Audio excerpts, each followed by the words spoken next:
पहिलो हाँसो पहिलो बोल सब याद छ हिजोका बाछा आजको शून्यता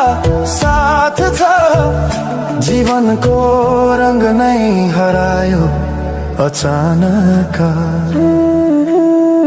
तिमी बिना बाँच्नु पर्यो कति कठिन हावाको लहरमा सुन्छु तिम्रो आवाज शून्य कोठामा प्रतिध्वनि जस्तो गाजा सम्झनाको बादल मनमा जम्छ रातको निद्रा फेरि कहाँ